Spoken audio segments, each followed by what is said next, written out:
Hola a todos, aquí Nick de Jurásicas Producciones. Vamos a proseguir con nuestro viaje por los géneros narrativos.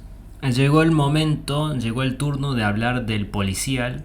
Vamos a iniciar este video con una reflexión de el poeta Auden, quien dice que tanto el relato policial como la tragedia griega coinciden en que el personaje no sufre modificaciones a lo largo de la historia.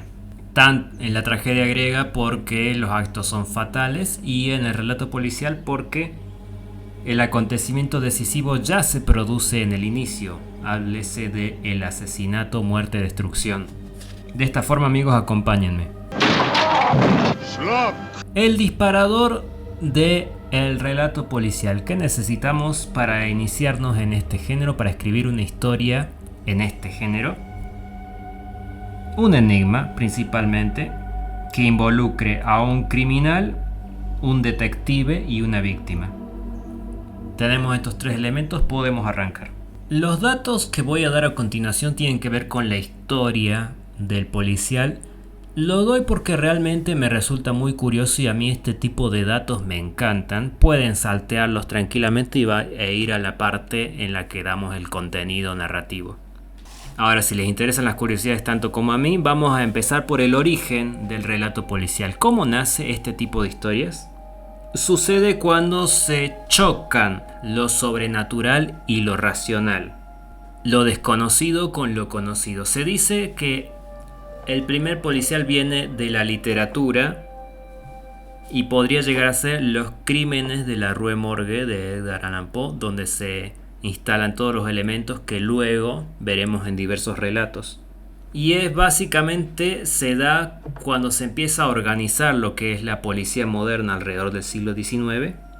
Pero y aquí voy a dar lo que yo tenía más interés en decir, que es una anécdota del escritor argentino Jorge Luis Borges, quien dice lo siguiente y voy a citarlo de manera textual.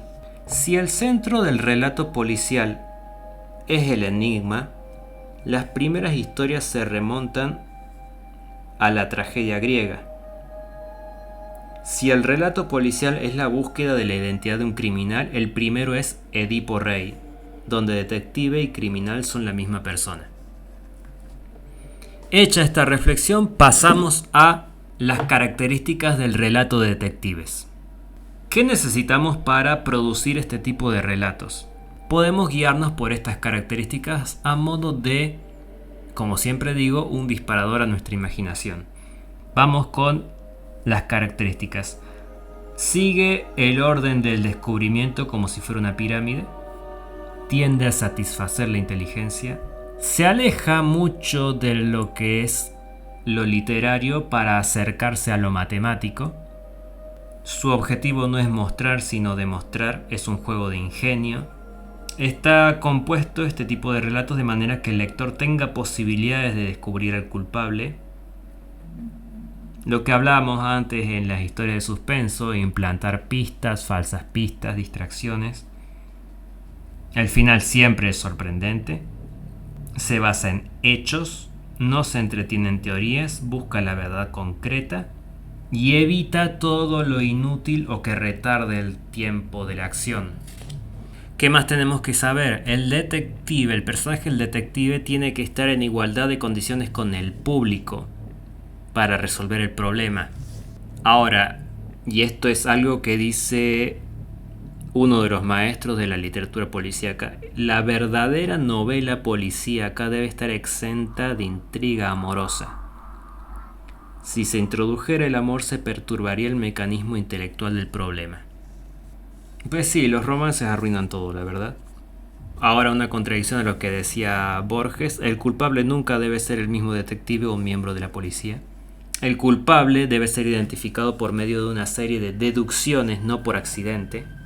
Los problemas se tienen que solucionar con recursos estrictamente realistas. Esto es importante. La solución final del enigma debe ser visible en toda la historia, pero siempre y cuando el público sea perspicaz como para descubrirla. Esto es lo que veníamos diciendo antes. Las pistas están ahí. Tenemos que saber si el público las va a detectar. Ahora bien, En cuanto a lo estilístico, por ejemplo, si tenemos que ilustrar una de estas historias, ¿qué nos va a servir para entrar en el código más rápido? Bueno, algunos aspectos principales, por ejemplo, son el recinto cerrado. ¿Esto por qué? Un ámbito cerrado contribuye a la potenciación del clima misterioso y de suspenso.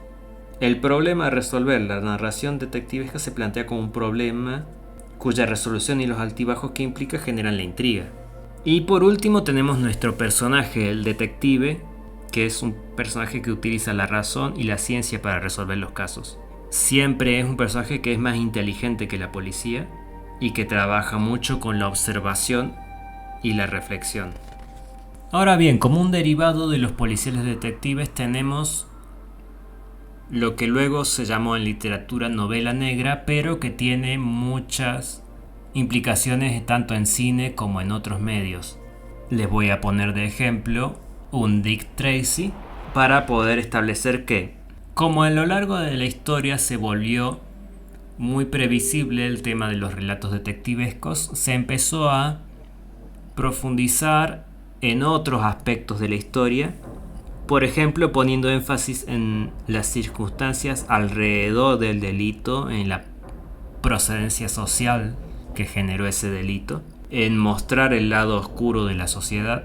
Entonces, el cine negro se va o bien dicho, la novela negra se va de los espacios cerrados y se va a las calles, a los espacios abiertos de la violencia urbana.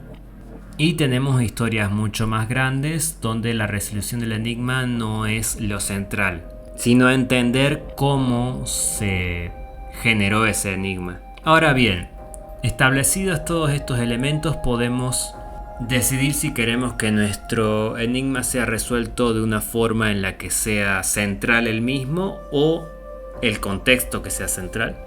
Allí decidiremos qué tipo de relato policial realizaremos. Y luego, utilizando los elementos que les describí, cómo darle el aderezo para que funcione nuestra historia. Esto ha sido todo por hoy, nos vemos en el siguiente video.